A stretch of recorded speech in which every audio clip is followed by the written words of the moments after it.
లెబనాన్పై దాడుల అంశంపై ఇజ్రాయెల్ ప్రధాని నెతన్యాహుపై ట్రంప్ తీవ్ర ఆగ్రహం వ్యక్తం చేసినట్లు తెలుస్తోంది.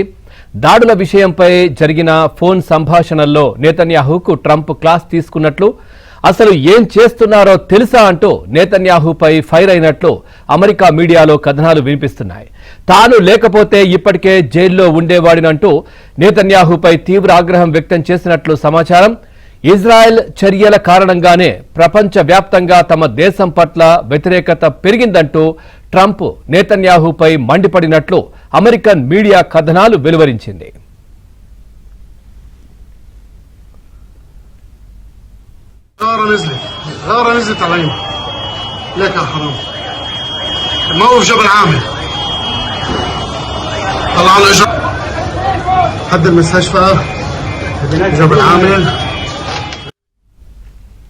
ఇక ఇరాన్తో అమెరికా శాంతి చర్చలు కొనసాగుతున్న సమయంలో ఈ ఫోన్ సంభాషణ జరిగినట్లు సమాచారం.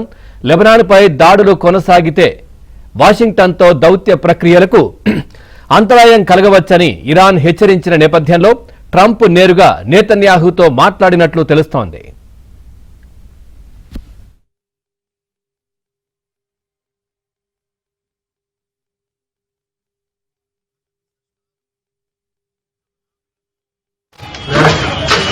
كل الغارة نزلت علينا. ليك يا حرام موقف جبل عامر طلعوا الاجر حد المستشفى. మరోవైపు ఇరాన్తో చర్చలు కొనసాగుతున్నాయని ట్రంప్ తెలిపారు. ఇజ్రాయెల్ ప్రధాని నెతన్యాహుతో మాట్లాడారని, ఇజ్రాయెల్ బలగాలను వెనక్కి రప్పిస్తుందన్నారు.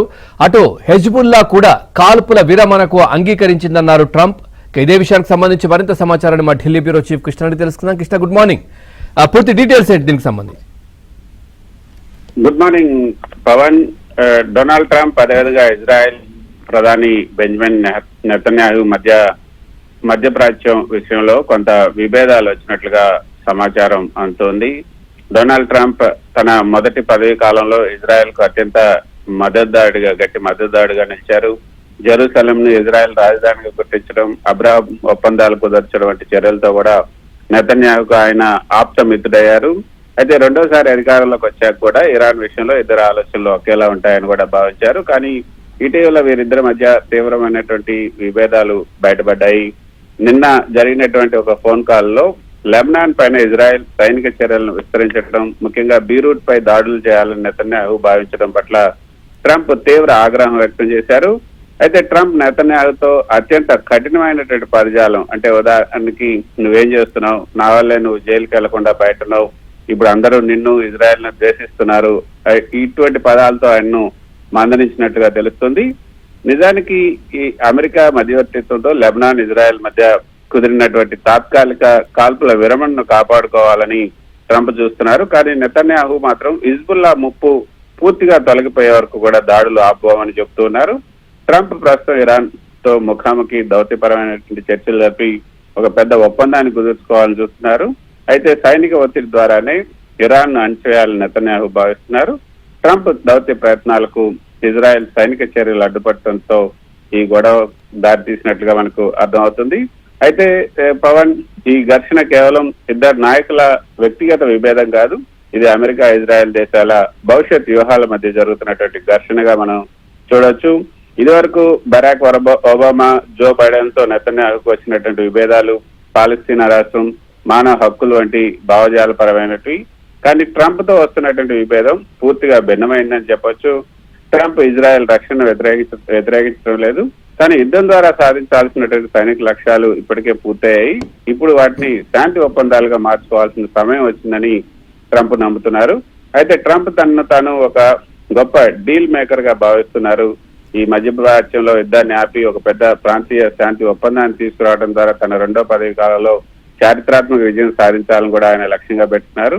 నెతన్యాహు చేసే ప్రతి సైనిక విస్తరణ అమెరికా చేస్తున్నటువంటి ఈ దౌత్యపరమైనటువంటి ప్రయత్నాలను, ముఖ్యంగా ఇరాన్ తో చర్చలను దెబ్బతీస్తుంది.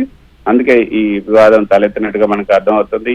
ఇజ్రాయెల్ సుదీర్ఘకాలం యుద్ధాన్ని కొనసాగించడం వల్ల ప్రపంచవ్యాప్తంగా దానికి వ్యతిరేకత పెరుగుతుందని ట్రంప్ గుర్తించారు. ఇజ్రాయెల్ పూర్తిగా అంతర్జాతీయంగా ఒంటరిదైతే అది అమెరికా ప్రయోజనాలకు కూడా నష్టం కలిగిస్తుందన్నది ట్రంప్ చేస్తున్నటువంటి హెచ్చరిక. అయితే పవన్, ఈ కూటమి అన్నది ఏదైతే అమెరికా ఇజ్రాయెల్ మధ్య రక్షణ, నిఘా, అదేవిధంగా సైనిక సహకారం ఎప్పటిలాగానే బలంగానే ఉన్నాయి. అయితే ట్రంప్ హయాంలో ఇజ్రాయెల్ ఏ నిర్ణయం తీసుకున్నా అమెరికా బ్లైండ్ గా, అంటే కళ్ళు మూసుకొని మద్దతిస్తుందనే నమ్మకం ఇక లేదు. యుద్ధం ముగిసిన తర్వాత మధ్యపరిచయం ఎలా ఉండాలనే విషయంలో ట్రంప్, నెతన్యాహుల మధ్య కూడా స్పష్టమైనటువంటి భిన్నాభిప్రాయాలు ఉన్నాయన్నది ఈ ఘర్షణ ద్వారా మనకి అర్థమవుతోంది. Pavan. Right, thank you Krishna, thanks for the updates.